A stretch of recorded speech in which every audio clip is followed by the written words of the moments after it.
Bonjour.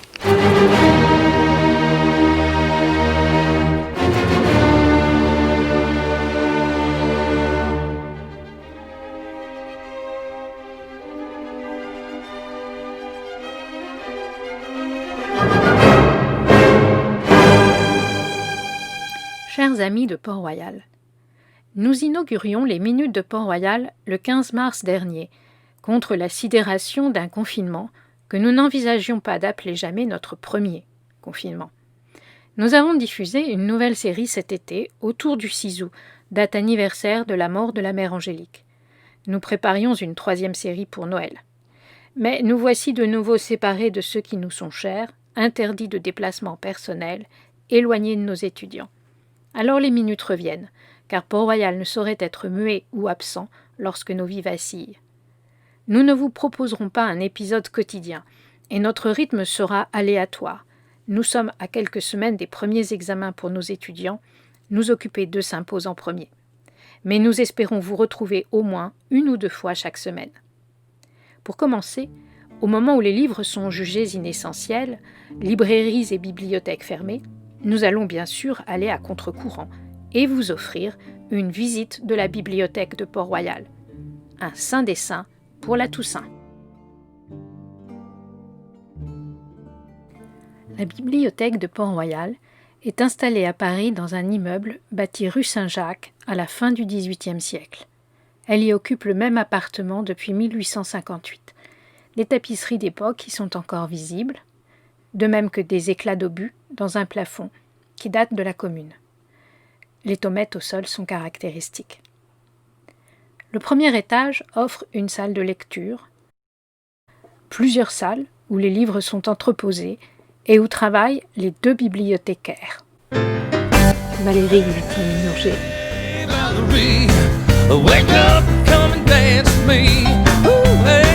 et Fabien Vanderla qui seront nos guides au cours de cette visite. Un petit escalier permet d'accéder à l'étage supérieur, où se trouve notamment le remarquable fonds de Louis-Adrien Lepage, constitué au XVIIIe siècle, et déjà considéré de son vivant comme un des plus exceptionnels qui puisse être à propos des convulsionnaires, des jésuites, de l'exil du Parlement de Paris ou de la bulle Unigenitus. Il contient 2500 volumes, dont certains sont des recueils factices comportant parfois 800 pièces chacun. Voilà, alors dans le fond Lepage, il va y avoir aussi bien des premières épreuves de remontrance parlementaire. Il va noter les chansons du temps sur les Oui, ça c'est des chansons noires, voilà. Tu vas trouver ces post-it, voilà, des textes, de la correspondance, des annotations. Elle est où ma carte à jouer? Elle est là, elle est au coin, non? Parce qu'il faisait des post-it sur ses cartes à jouer, ce que je trouve génial. Et tu nous as trouvé un autre trésor. Je trouve une autre curiosité qui est très peu connue et qui, moi, à mon sens, mériterait vraiment d'être étudiée aussi. Celui-là, je le repose par là. Ouais. Ce sont des manuscrits du chancelier d'Aguesseau. On a quand même quelques volumes du chancelier d'Aguesseau, enfin des autographes du chancelier d'Aguesseau. Donc c'est pas complètement inintéressant. Tu nous en parles un peu?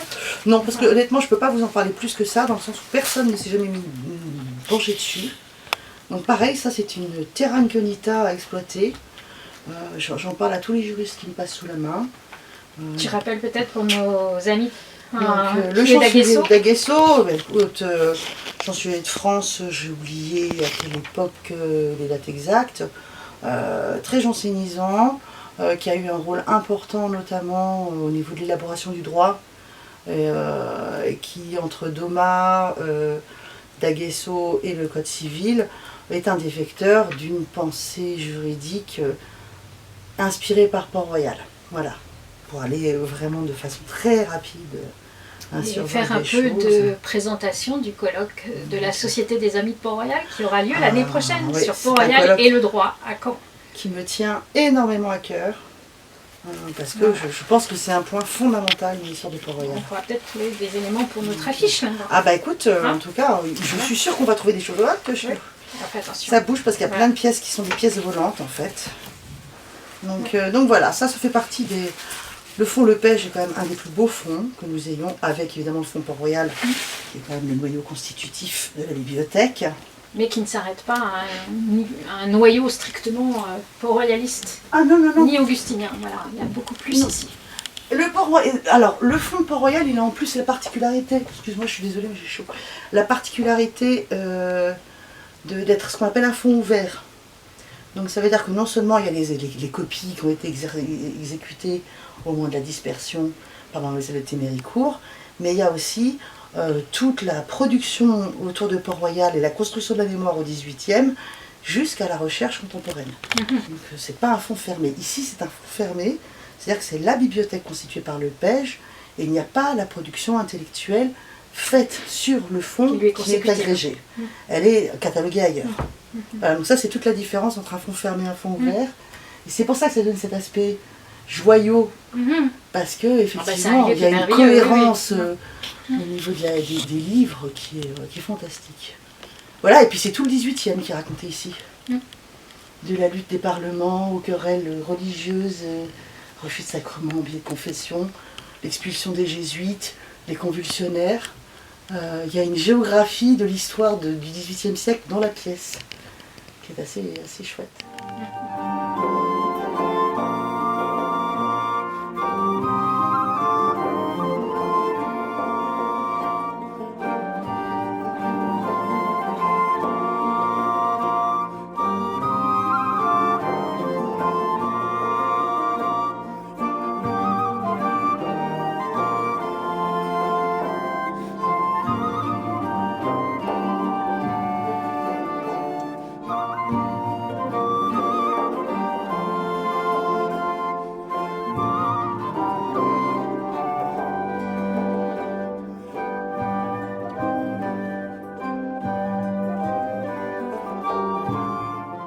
La bibliothèque de Port-Royal contient aussi, au premier chef, une partie des collections du monastère, saisies au moment de sa destruction par le lieutenant de police d'Argenson.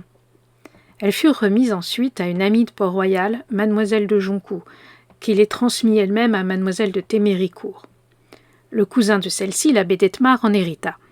Il les légua alors à l'avocat Louis-Adrien Lepage, dont nous venons de parler, bailli du Temple. Ruiné par la Révolution, Lepage dut vendre sa bibliothèque à deux amis, Roch et Amable Paris, qui constituèrent la Société de Saint-Augustin, ancêtre de la Société de Port-Royal. Ainsi ces pièces sont-elles venues jusqu'à nous et demeurent pour partie conservées dans ces murs. La bibliothèque de l'abbé Grégoire fut ensuite transmise au Paris. Elle se trouve également à la bibliothèque de Port-Royal, ce qui n'est que justice. L'abbé Grégoire avait composé, en 1801, des ruines de Port-Royal qui jouèrent un rôle capital dans la pérennité de la mémoire du monastère. En 1858, l'ensemble des documents furent déposés ici, rue Saint-Jacques, sous la garde vigilante des sœurs Rachel et Sophie Gillet. Dès lors, ils furent méthodiquement enrichis et développés, grâce à des dons et à des achats. Mais rien ne remplace les surprises, comme la découverte de cette petite souris, dessinée par Pierre Nicole sur des brouillons, retrouvée il y a 2 ans par une étudiante chinoise qui faisait un stage à la bibliothèque. Les femmes ont joué un rôle fondamental dans la transmission du patrimoine de Port-Royal et dans la constitution de la bibliothèque. Cécile Gazier, qui fut une érudite de premier plan, dont l'histoire du monastère de Port-Royal a récemment été rééditée, est une des premières d'entre elles. Alors ça, ce sont les fichiers réalisés par Cécile Gazier. Alors c'est des fichiers à l'ancienne, je pense que plus personne ne sait comment ça fonctionne aujourd'hui.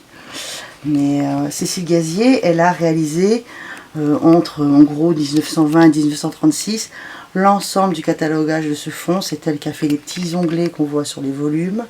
Et c'est elle qui a réalisé pièce par pièce l'inventaire du fonds Lepage. C'est le seul inventaire précis existant actuellement, puisque le catalogage que nous avons réalisé est un catalogage accéléré, 100 pièces par pièce. Ce sera l'objet d'une deuxième opération. Donc pour le moment, ce fichier, ça reste encore le seul moyen d'accéder vraiment à certains documents.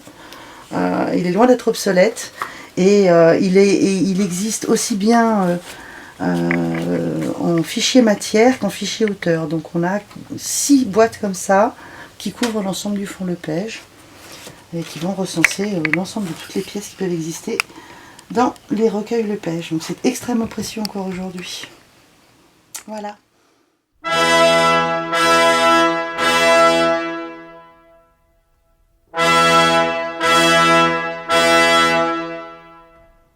Alors voilà le livre star, celui par lequel tous les mots sont arrivés.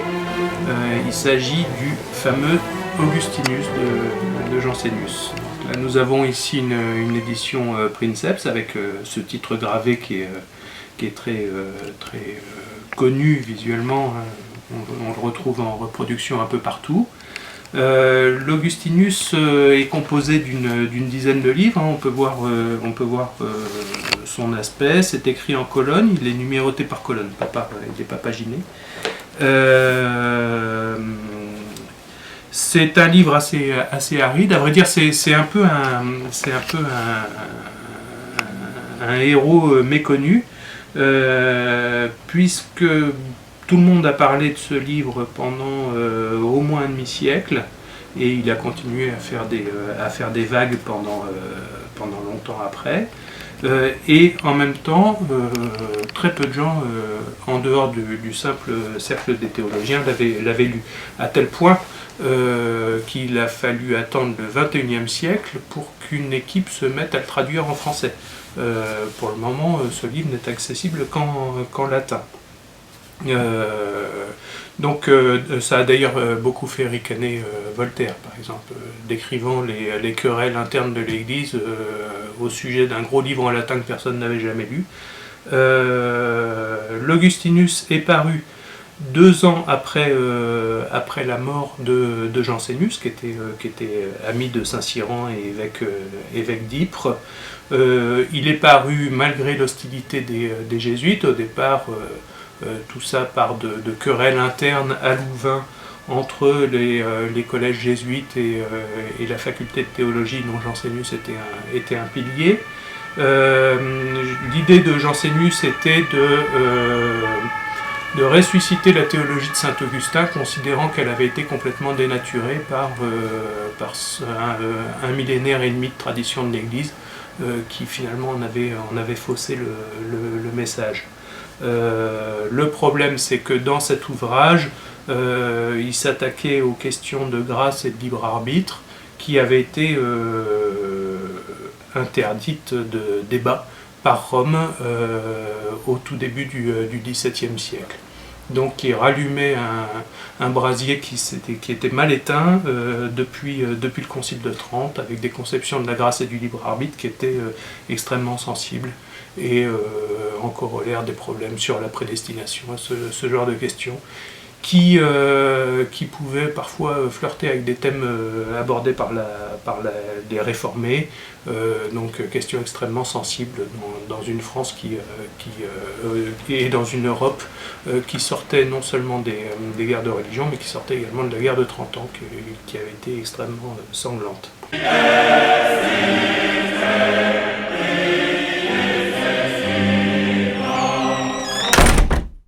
De Paris, le 25 février 1656.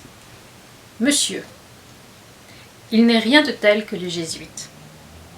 J'ai bien vu des jacobins, des docteurs et de toutes sortes de gens, mais une pareille visite manquait à mon instruction. Les autres ne font que les copier. Les choses valent toujours mieux dans leur source. J'en ai donc vu un des plus habiles, et j'y étais accompagné de mon fidèle janséniste qui fut avec moi aux Jacobins.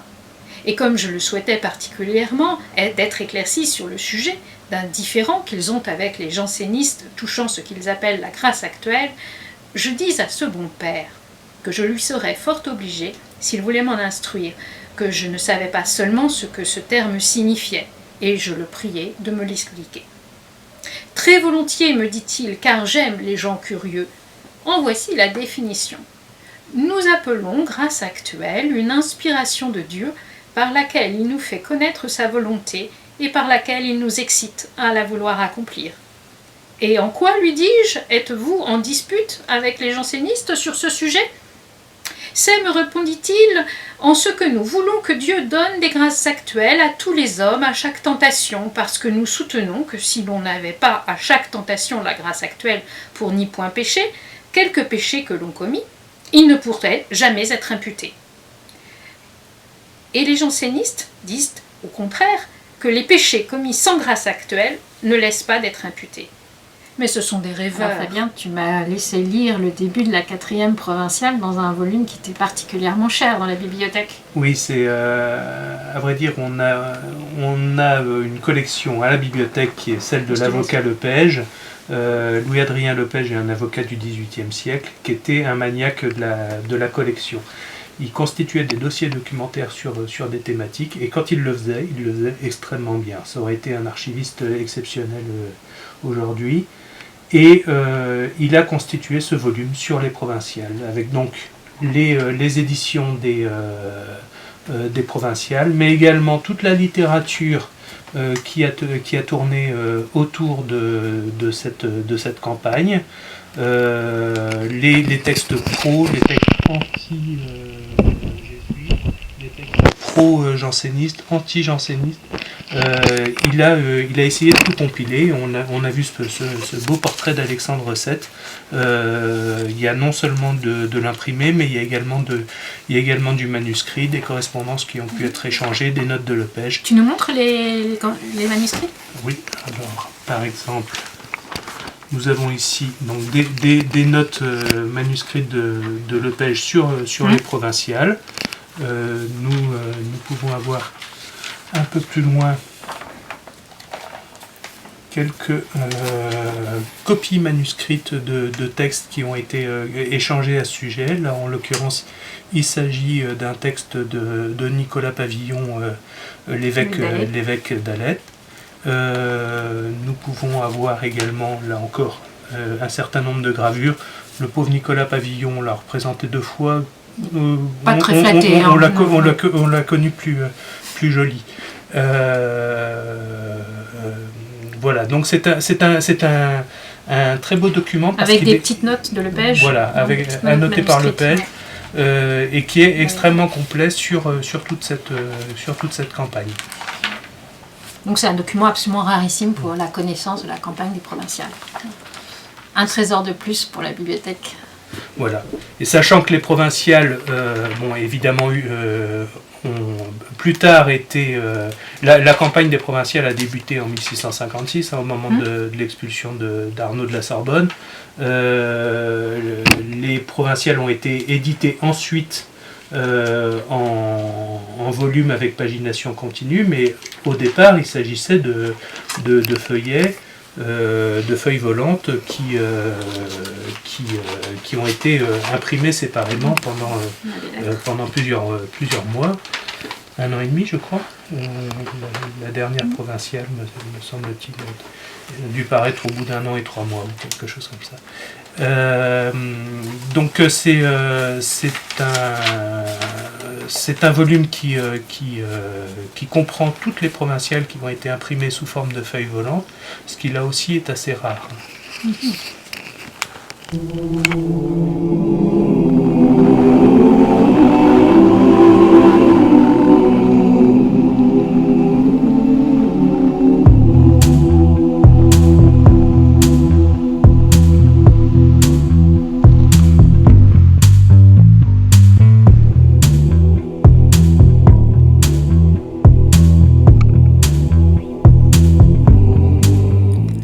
L'âme de la bibliothèque de Port-Royal tient aussi à ces objets. Le masque mortuaire de Pascal, mais encore quelques centaines de plaques photographiques se rapportant à Port-Royal, dont on ne sait presque rien faute de matériel pour les exploiter. Des estampes, des gravures, des lithographies, des images pieuses, quelques Christ en croix et des reliquaires.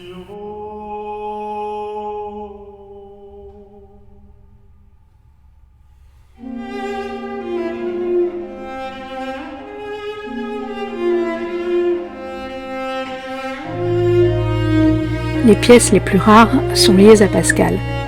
La bibliothèque possède ainsi un morceau d'un noyer que Pascal planta, dit-on. Mais elle possède surtout son cilice. La cilice de Pascal, elle nous vient de Louis Cogniet, lequel Cogniet était apparenté à la famille Pascal, donc il y a quand même une petite présomption d'authenticité. Après, je ne sais même pas s'il n'est pas possible de faire un test ADN un jour pour vérifier ça. Mais Il faudrait retrouver un descendant de la famille. Absolument. Ouais. Mais voilà, ça reste un des objets les plus surprenants sur Pascal qu'on puisse avoir. C'est aussi, à mon sens, un témoignage de la construction de la sainteté à Port-Royal à travers la création de reliques. Ah oui, non, ça Car, parmi les curiosas, il y a aussi le crâne de l'abbé Vassou. Alors Valérie, tu nous expliques à qui appartient ce crâne?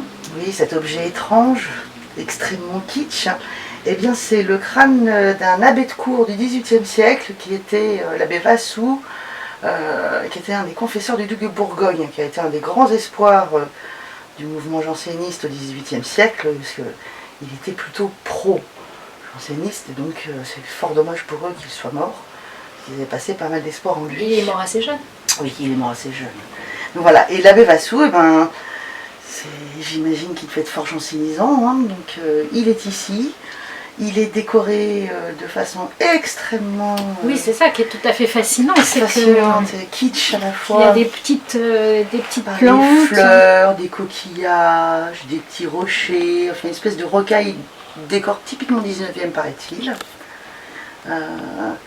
Et puis c'est voilà, posé sur cette planche. Et alors, derrière, j'apprécie particulièrement aussi l'authentification par le sceau, très important, on est toujours dans un milieu de juriste, et un petit bout de la calotte du pauvre abbé, non, je la sors pas souvent, hein, qui elle aussi est authentifiée par cachet, attention on continue, et voilà, et qui donc devait couvrir le chef, depuis le temps qu'elle est là, la pauvre. Et tu as une idée de la... Bah oui, ça a été fait juste après sa mort, donc ça date de quelle époque? Tu connais un peu la date? Non, je connais plus ces dates. À dire vrai, si j'avais mes lunettes, je pourrais te le dire parce que c'est écrit derrière. Mais alors là, avec la luminosité dont on bénéficie et en étant quasi aveugle, je dirais mi-temps du 18e. Mais c'est très difficile de lire parce que l'encre est un peu passée. Ouais. Oui, parce qu'il y a une légende. Hein. Oui, on n'arrive pas à lire la date. À Port-Royal, tout est légendé. Tout est légendé. Donc voilà, et puis après sur la constitution des fonds de reliques ici, en fait tout a été rassemblé par deux demoiselles au début du XIXe siècle. Voilà, les sœurs Pelard. C'est elles qui ont transmis cette relique. C'est elles qui ont rassemblé et transmis les reliques dont nous disposons à la bibliothèque pour la plupart. Donc premier 19e siècle, et notamment... c'est celles qui ont récupéré la pomme de Sainte-Épine, qui est chez nous, qui a priori n'est pas la première du miracle, c'est Marguerite Perrier, mais qui serait celle que Louis XVI leur a donnée en remplacement. Voilà.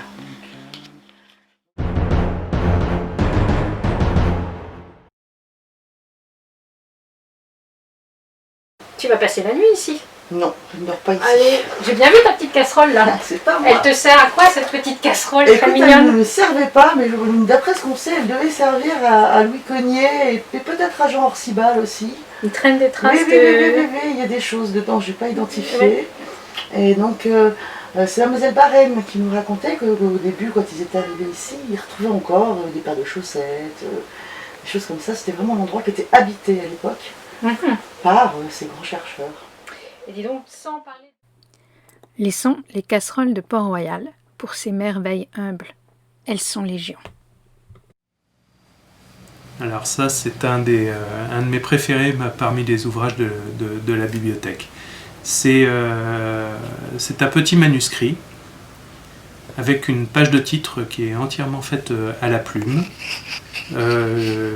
Il s'agit des constitutions du monastère, c'est-à-dire le règlement intérieur de Port-Royal, entièrement copié à la main, avec, selon un modèle cistercien, des réglures en rouge qui permettent d'encadrer et de justifier le texte, et l'ensemble des chapitres des constitutions qui a été copié par probablement une novice de Port-Royal.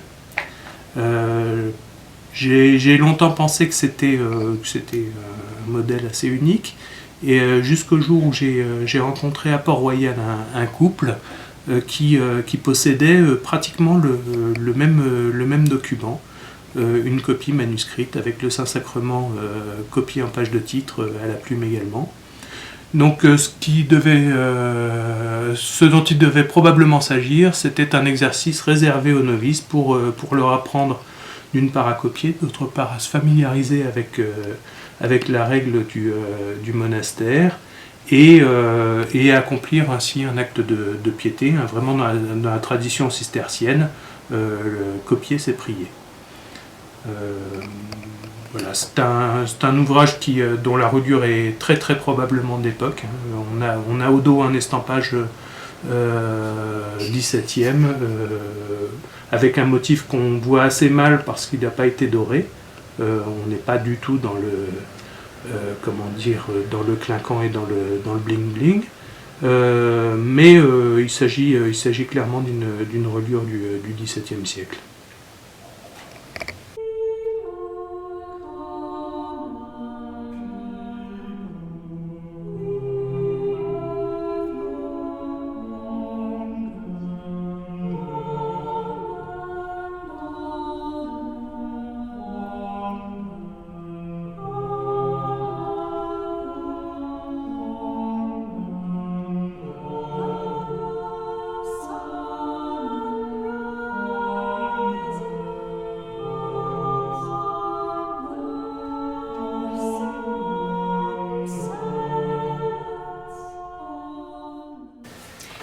Parmi les trésors de la bibliothèque se trouvent bien sûr les manuscrits et parfois même les copies manuscrites, c'est-à-dire des documents qui sont manuscrits mais qui ne sont pas des autographes de leurs auteurs, qui ont été copiés par des religieuses.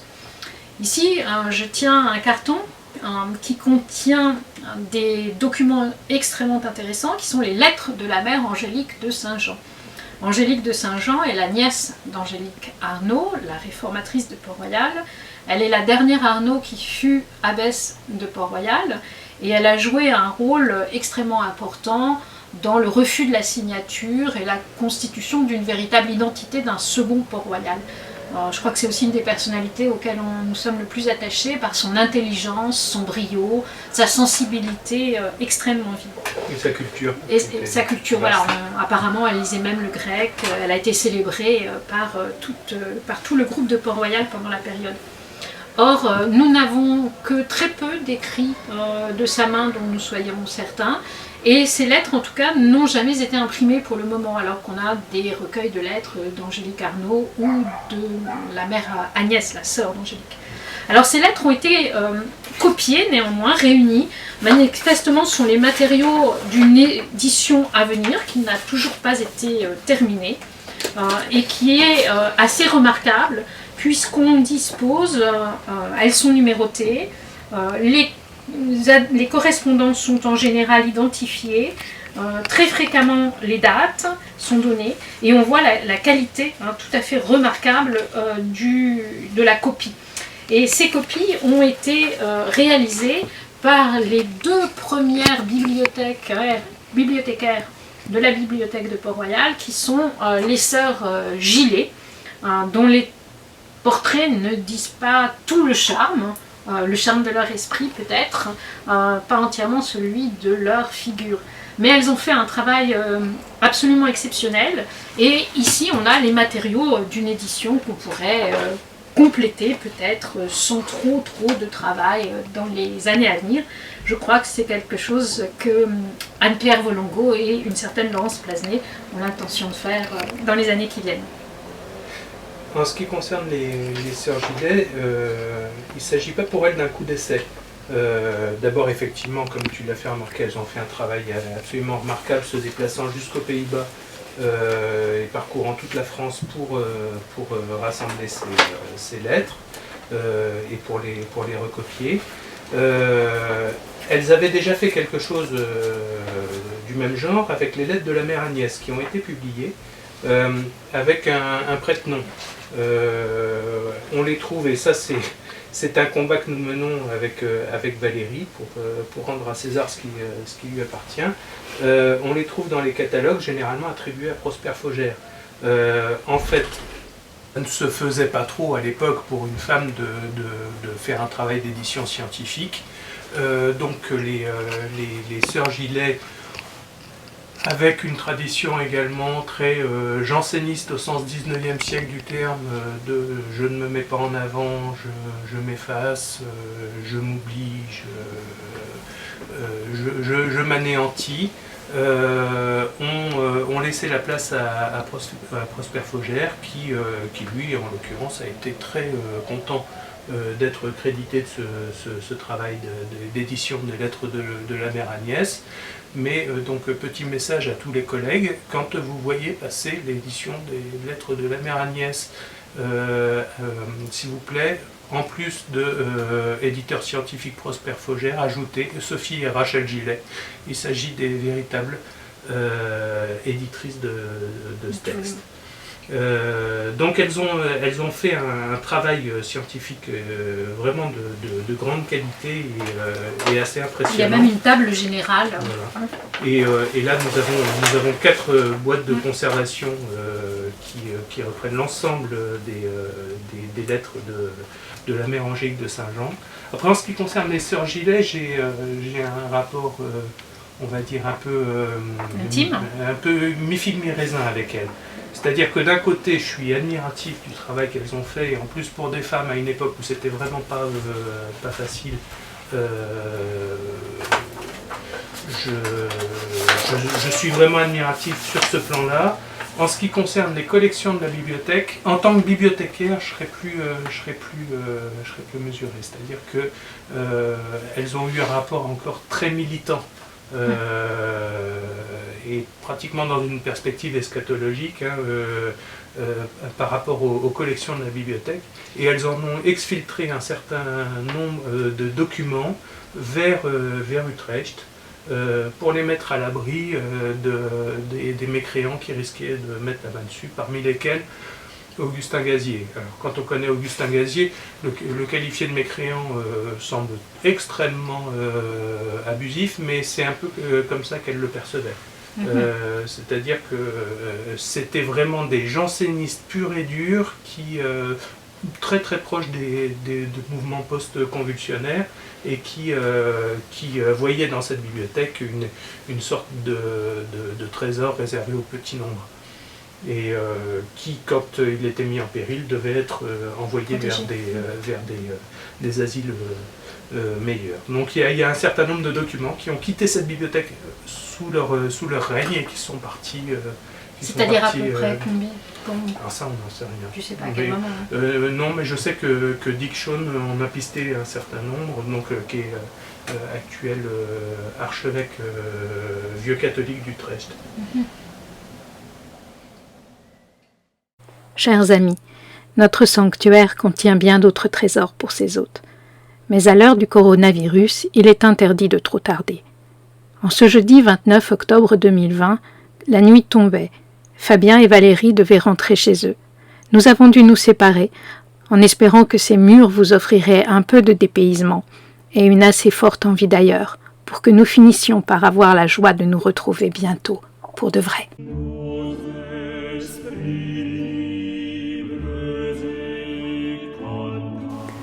Trois.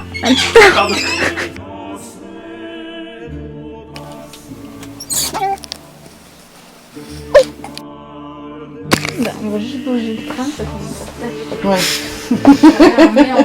Le crâne. Pardon. J'ai cru que ça avait coupé. Non, j'essaie d'attirer de l'attention pour... Mais c'était... Je reprends... Ouais, on fera une petite coupure, je montrerai. 3. Pardon. 3, 2, 1. 0. Excusez-moi.